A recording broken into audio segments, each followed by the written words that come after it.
everyone. So welcome to our next edition of our podcast series.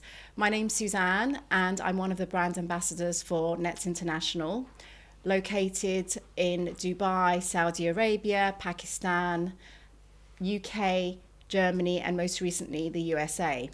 Today we have a very special subject, important subject that is beneficial for our customers, called OTS, that's One Touch Switching. And we have which I'm honoured to interview, a very special guest today called Gita Sorenson. Hello. Welcome today. Thank you. And Gita is very active in the telecom space. You may have seen her around at many conferences and on many panels. And Gita, would love for you to talk about yourself and a bit about your background and where you've come from. Thanks very much. Thank you. And thanks for having me. I've been in the sector for about 35 years now.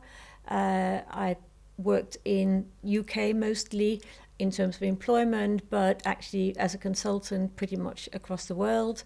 I started out working in cable TV in the UK, and then moved into competitive telecoms. I was mostly responsible for things like regulation, interconnection, wholesale, those types of aspects, and also on partnerships and M&A. I then, from 2001, set up my own business, GOS Consulting, which I've been running since then. And what we do is we offer telecoms advisory services and expert witness services in the areas of strategy and regulation and compliance. Okay, fantastic. And speaking of telecom, so today we're going to be touching on a very special subject, OTS, one touch switching. And can you let our customers know what that is? So what that means to them? In a nutshell, one touch switch is the ability for the customer to be able to call the service provider they'd like to move to, tell them they want to move, give them information about their current provider, and then everything else sorts itself out. One touch by the customer, no need for them to speak to their current provider and get what Ofcom often refer to as unwanted retention. No complications for the customer. Everything just happens smoothly in the background. So can you briefly explain what one-touch switching means? Yes. And what it is, and why Ofcom has introduced it now? Yes. So one-touch switch is effectively just what it says on the tin. It is the consumer who can just call the service provider they would like to move to and say, I want to move to you, can you fix it all for me? And it's the facility that enables them to do that. So behind that, obviously, there's a lot of processes and technology and governance that kind of makes it all happen. It has to work for all the sector. Every single provider in the country have to work with this process. So that makes it very complex. Okay, so it's easier for our customers, for broadband and voice customers to switch providers. That's right. That's essentially what it is. Yeah. And so, in terms of the pain points, let's discuss. Are there a number of pain points that since this has occurred? Yes. Like always. I'm sure quite a lot of people say it's been one big pain point, but Okay. I would not agree with that because I've been seeing it from the inside. There's been an awful lot of really good progress and good work, but it has been quite a controversial process. So actually, it was introduced and mandated by Ofcom in 21. It was then due to be introduced in April 23. And then eventually got introduced in September 24. So it's been around. It's been around. It's taken a while. Yes, absolutely. And the first pain point was agreeing what should it look like in terms of a process. And there were two camps in the industry. They called them option X and option Y, very imaginatively. And so there was a long time where Ofcom was trying to be the arbiter between these two camps of operators in the country that were saying which way should it be. And ultimately they went with option Y, which we have today called one touch switch. But that took several years just to go through that process, which is what happened in 21. Right. So how, in terms of the pain points, how are they addressing them? Yeah.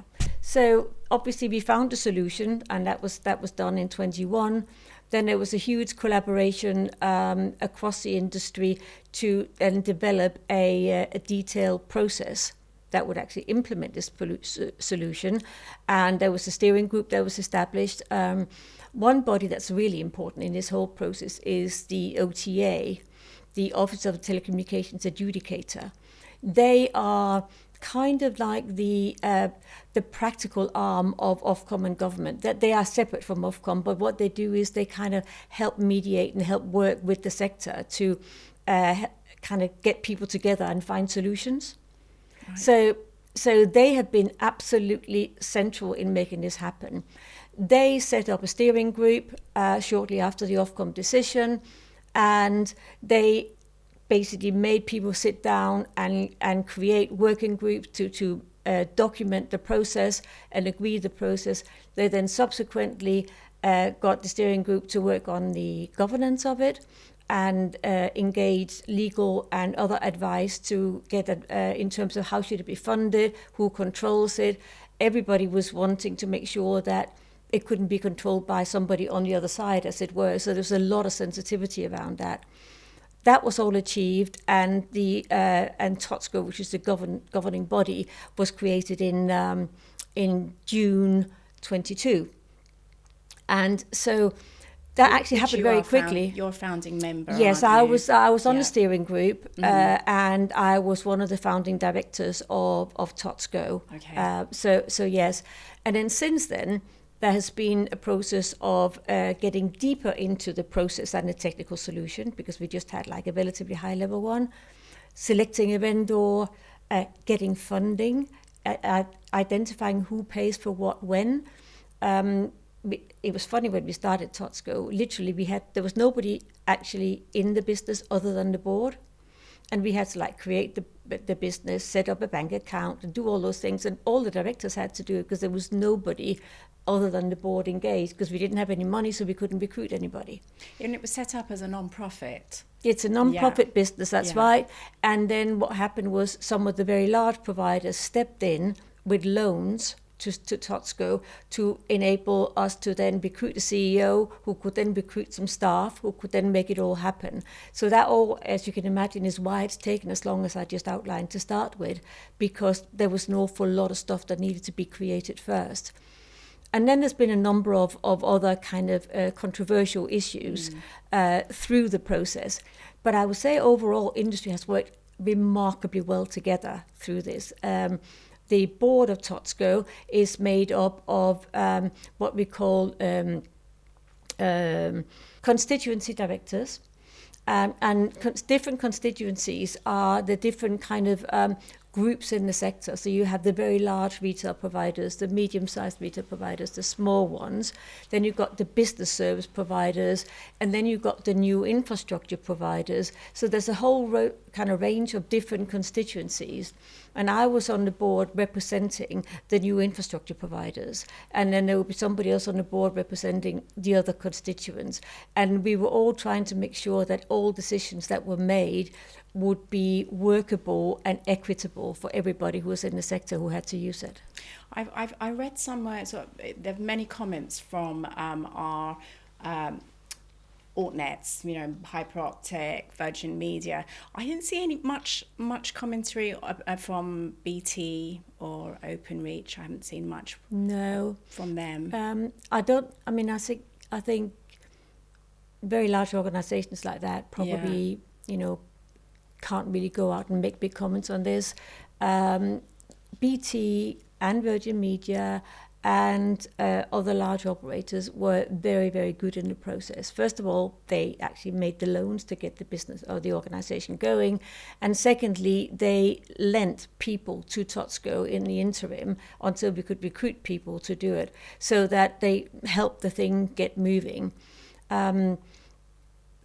Arguably, there will be people who say it could have happened quicker, and that the large providers probably had incentives to make it happen more slowly, because once it becomes more easy for customers to switch away from them, they might lose more market share. It was always assumed that small providers would gain more than they lose, and large providers would lose more than they gain. I'd say on balance that probably isn't true. That you can nitpick at it, but actually on balance there was a very good effort. So rolling out such a transformative process must have been complex, and it does from what you've been saying. Can you share some insights into the industry's collaboration with Ofcom? Yeah. So you mentioned Ofcom there. So that's actually quite an interesting aspect of it, because I think it's fair to say that Ofcom was very hands-off with the whole thing. They basically said, industry said option X, option Y, we chose option Y. It's industry's job to implement this, because the obligation to comply with the one-touch switch is baked into the rules of doing business in telecoms in the UK, and Ofcom believed that its job was done once it had set those rules, and it was up to industry to do the rest. So that they didn't really get involved in it at all.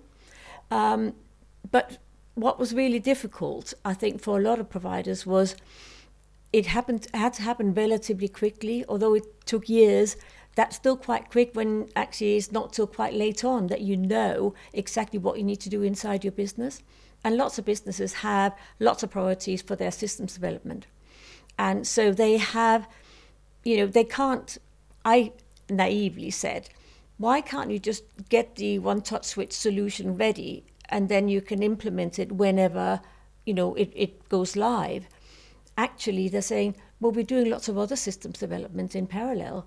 And if we do this one on the side, then it will be out of sync with the rest. And it has to be done in choreograph with the rest. So actually, a lot of operators were very challenged in terms of finding the right timing to start doing the development. There was very complex testing and onboarding that everybody had to be involved in. TOTSCO would basically create a buddy system where two operators were partners together, so they could start exchanging messages across the new platform to see if it was working, to see what was happening. And despite all of that, all the work that went on for a long, long time to do that, we still had significant problems at launch this year. So how long does it take to switch? Is it a day? Is it more than a day, just so that the general public will know?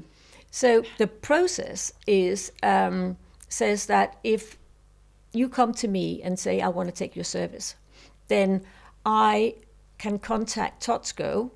I get the information from you about which provider you're with. I contact TOTSCO, and they have a facility for me to do what's called a match request, to say, I have a customer here who says that they are with Sky and they had taken this kind of service and this is their address and their contract number. Please, can you match that for me? And if they didn't get a positive match back, then within that match back has to come back in 60 seconds. Right. Because you could be on a call with a customer, it has to happen quickly. And then also within 60 seconds, you should receive from your current provider a message that says, what does switching away from your current provider mean for you? For example, you could have early termination charges. You could be buying a bundle of services that your new provider can't replicate. And therefore you might be in a situation where you'd lose service if you were to switch away. So they have to send that to you within 60 seconds. So you can imagine how all the work that needed to be done behind the scenes to get ready to respond to those types of requests within 60 seconds. The actual switch depends on how long it takes for your new provider to install it. If it's just the actual same network you want, so you don't need a new kind of physical connection to your house, then it's just how long it takes them to get your new router to your building. If it involves a new connection, somebody has to dig up your front garden or get into your apartment, that could take longer. Okay, so the benefits, for the consumer with regards to one-touch switching is the way I see it. It's more choice, it's flexibility, it's competitive in price point. Yes, which is the major factor, I think. Yeah. And the service, the type of service that they will be receiving. And if this happens because of how it used to be the old way, and now we're implementing the new way with one OTS, that seems to me as really beneficial for everyone. I agree. I mean, one of Ofcom's main concerns behind doing this was that if when you are moving from one network to another, and it involves a new installation and things, it meant that you'd have to physically cancel your service with one provider, and then order a new one, and then coordinate those two to be there at the same time, so you didn't lose service, Yes. or you didn't end up paying for two services for an extended period of time, which nobody wants to do. This does away with all of that. It also does away with the losing provider being able to make it difficult for the customer to move. So in this way, because it's called one-touch switch, the customer does not need to speak to its current provider at all. If they choose not to, they don't have to. Yeah, that's fantastic. Yeah. I recall quite a few times actually that's happened to me, and I'd wait months to switch providers. So I mean, in mobile, you still have to get a number and stuff like that, don't you? Yeah, of course. Okay, let's see. So moving on to my next question, what were the major challenges ISPs and stakeholders faced during the implementation process? I'd say the testing was very complex, and from a TOTSCO perspective, they were hoping that everybody would start testing very soon. But as I said earlier, actually people, if they did all their testing and the building of their internal systems very early, they would be out of sync with other things they were doing. So most ISPs were wanting to wait to do it kind of real time type of thing. So TOTSCO actually made it possible to start testing a year and a half ago nearly, in July 23, when that was the first way they could do it. That was just kind of, can you connect to the system? Then the next one, can you do kind of trial messages? And then it was kind of layered on layered. But a lot of ISPs didn't actually join the process until much later and wanted to do it all at the same time. And then they found out that their firewalls didn't actually allow just the basic connectivity. So there were lots of problems like that. It really caused a lot of challenges. And is it a fair statement to say that many of these challenges have been resolved, or there's still quite a few left? Yeah. So the service should have been kind of big bang gone Yes. live on the 12th of September. It did go live. It was available, but actually the equivalent service that Openreach has been operating for people who just use their network was meant to be switched off at the same time. It was called NOT+. That Ofcom gave them an extension so they could actually leave that on, I think it was for 6 weeks, because there were too many problems with the actual working of the system. And also I found through talking to operators that they're still facing quite a lot of problems in getting match requests. So getting positive match responses. The one I mentioned before, like if you come to me, you want to get service, I as a provider send a match request to your current provider to see, is what you said right? Is your contract number this? And so that we're talking to the same person. That has caused a lot of problems. It's to do with data formatting. It's to do with people not dimensioning their databases to the right level so that they actually maxed out and couldn't deal with all the queries that came through. So it is still going through quite a lot of teething problems, but I would say the outlook is good, and it is definitely improving on That's a week-by-week basis. Yeah. So what role do the technical platforms or tools play in ensuring the success of one-touch switching? So there are hundreds of small providers in the UK. Some of them are what people would refer to as mom and pop shops. Some of them are like small wireless providers that have set up a small network in a rural area because they were getting really bad internet, and they've kind of set it up and they got, 20 homes or something connected to it. And you can imagine the challenge of having to comply with this complex system. For them, it's almost insurmountable. So what happened was that there was this group of organizations that have been created through the one-touch switching process. They're called managed access providers. And they provide turnkey solutions for the small providers to interface with TOTSCO. Right, so it's essentially agencies. In a sense, they do. They're like outsourcing part of the work. So, for example, the 60-second response time, the operator themselves need to make sure they got the data ready, but the kind of interface to do the responses within those period of time, these providers can do that for them. And they come in different flavors. Some of them do everything, some of them do some of it, and some of them just help them integrate within their own organization so that people can slot in depending on the level of support they want. Right, I see. And we did touch on the impact on customers earlier on. How do you think this system changes for broadband customers? As in, are they truly in control now? I think they're more and more in control, and I think it's really good news because it's going to be so much easier for them to get value for money and to switch when they want to switch. And it's going to make the providers more accountable to their customers. Of course. You got to deliver service, you got to deliver good quality service because customers are much more mobile with this platform, especially kind of when it's bedded down a little bit more. It's going to be a lot easier for people to switch. And I think that will make everybody kind of sit up and say, we're going to have to really sharpen our act to make sure that we either can win more customers or retain our customers. So I think it is good for customers, definitely. Oh yes, no, I was very excited to hear that it launched. I know it's been around, for a few years, but like anything, it does take a while. There's always, teething problems, isn't there? So, do you anticipate any unintended consequences, like smaller ISPs struggling with the technical elements of OTS?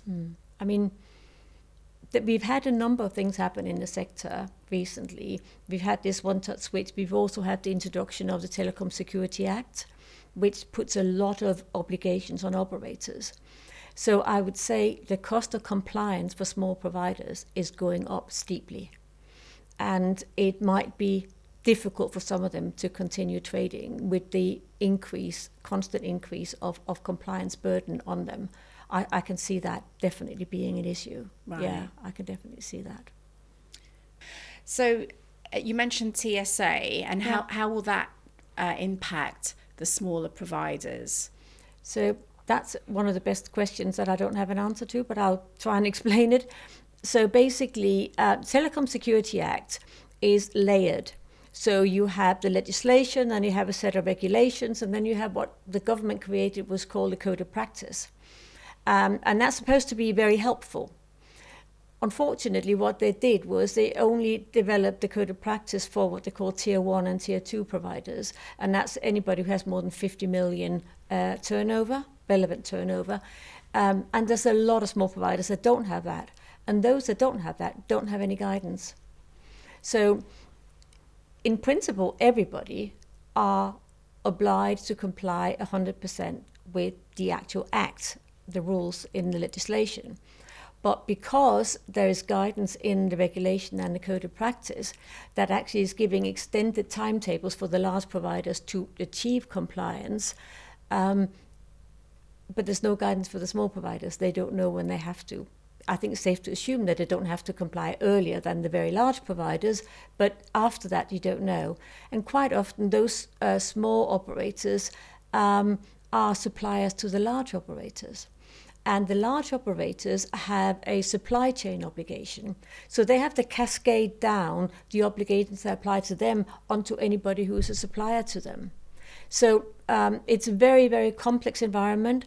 People who are suppliers to the sector, whether they are suppliers of hardware or software, all have to be aware of it. And there are very specific deadlines that you have to be compliant, especially if you are serving Tier 1 or Tier 2 providers. For Tier 3 providers, it's frankly very, very difficult to know where the line would be drawn. We've asked Ofcom for guidance several times, and they've said that the law applies to everybody, And as far as they're concerned, if there is a breach, if somebody is discovering that there has been, a security breach somewhere, then it doesn't matter what tier you are, they're going to look at whether or not you are compliant. So because the code of practice is not legally binding, it's just guidance. So it's a very, very complex environment. And there are working groups around the industry that are working hard to try and make this better, but they are largely, I wouldn't say dominated by, but the loudest voices are the very large providers and the very large suppliers, which means that it's very difficult for the smaller providers and the smaller suppliers to understand how it impacts them.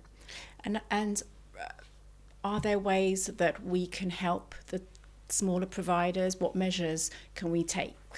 Obviously, based with what Ofcom has just said, what can we do to help them in the future? I would say, because small providers are unlikely to come to you as a supplier and say, this is what I need you to do, because they don't really understand it themselves. If a supplier has both large and small customers in the sector, it would be very helpful if they could present to the smaller providers a proposal for how they propose to meet their needs. I can see that being an absolute competitive advantage if you're saying, I am compliant with these conditions, so that you take a headache away from your customer effectively. And with your expertise, Gita, is that something that you can help facilitate? Yes, so I have started doing that. My business, GOS Consulting, actually has something called the TSA Compliance Toolkit, which just helps slice and dice the different conditions so that people can create a compliance plan. It doesn't tell you how to comply, because there's a lot of flexibility in the detailed compliance, and it needs to be proportionate and appropriate for your business, so you can make some decisions about how to do it yourself. But again, that requires that you actually understand the options and you know the pros and cons of the options, and you may not know that. Now, I do a lot of work with an organization called INCA, the Independent Network Cooperative Association, the Independent Networks Cooperative Association. They are helping facilitate discussions between the kind of network operators and competitors. And I'm working with some other people now who have more kind of technical knowledge than I do on putting together some webinars to try and help the smaller providers. But it's a huge issue. Yeah, I can only imagine. Well, hopefully something will get done very soon. I hope so. With your help and expertise, I've no doubt about that. So going on to our next question, do you see this as part of a broader shift towards customer centricity in telecoms? How does it align with Ofcom's long-term vision? So Ofcom has gradually become more and more in customer focused, and I don't see that changing a lot. The legislation that gives Ofcom its powers says that its primary duty is to look after consumer interests and make sure that consumers' interests are safeguarded. And then it can do so via the introduction of competition if it thinks that's appropriate. Now, some of us think that kind of level of discretion should be taken away, and it should always do it through competition unless it's completely wrong. But that's kind of a policy debate. But yes, to answer your question, I think there's no doubt that Ofcom wants to really focus more on consumers. I think to a large extent Ofcom thinks that with the introduction of service competition, so all the many ISPs that are out there servicing customers, they've done a lot to help consumers. Now they're also introducing infrastructure competition. So we've got competing networks. We've got more than 100 different fibre networks across the UK, kind of competing to build that as soon as they can. So they kind of think, we've now enabled all this competition. Now we just need to make sure that all these competitors are doing the right thing for consumers. Right. I think that's their focus. I think they still need to focus on making sure that competition is sustainable and will continue in the medium to long term. And I hope they will do that, but they have a strong focus on consumer centricity, yes. Okay. And what kinds of innovation do our ISPs need to adopt to stay competitive in this space? Gosh, that's a big question, isn't it? That's really difficult to say. I would say a lot of operators, whether they're network operators or ISPs, tend to be inwardly and technically focused.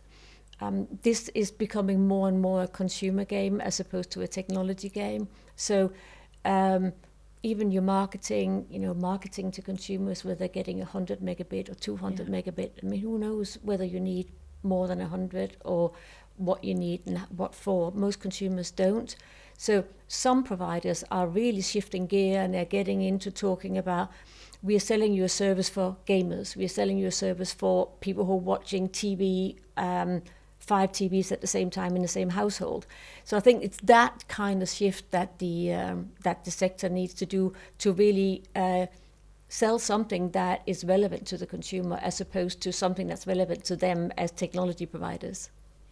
So let's touch on, with our customers, having this service, are there any caveats that they need to be aware of? So for instance, quite often we can get spammed, right? So does that apply within this theme?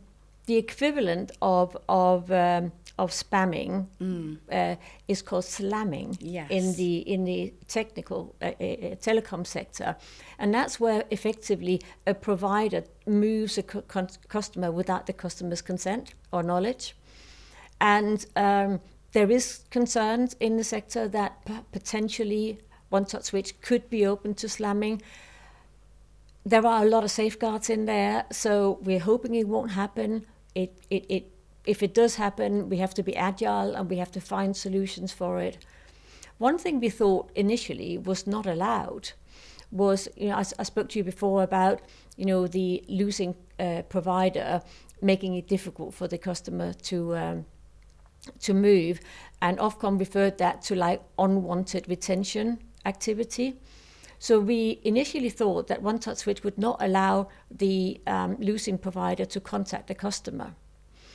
But we found out subsequently that's not the case. What is the case is that when they send the switching implications to the customer within 60 seconds, this is what it means for you if you switch, if you have early termination charges and things like that. When they do that, they're not allowed to include any retention messages. But what they are allowed to do is as soon as they get a match request from another provider for a specific customer, they can contact that customer saying, we've got a new offer for you. Stay with us. And then it's up to the customer whether they want to actually respond to that or not respond to that. That's entirely up to them. And Ofcom so far is saying, well, it doesn't stop the customer from moving. The customer's in charge. And if it gives the customer an extra choice they didn't know they had, then it's not a bad thing. So far, they're not actually stopping people from doing it. So a lot of people are doing that now. They're getting their retention teams to respond directly to switch requests. Okay, so they have to obviously approve at the end of the day before any move. That will safeguard our customers. It should safeguard the customers. I mean, slamming could only be done if you as a gaining provider somehow have all the information of a customer and send it through the TOTSCO system, get the positive match request, somehow manage to intercede the switching implications, which are being sent straight to the customer, which is saying, we've been told you want to move. And all that would have to happen for you to be slammed in the one-touch switching system. So there are safeguards, and we're hoping it won't happen, but people can be very creative. So I don't think we should say never. Yes, that's true. And I guess, from the customer perspective, what's the best way to make the most of this new system? Are there Shop around. Shop around. Yeah, shop around as much as you can. Be really aware of what's available and who's available where you live.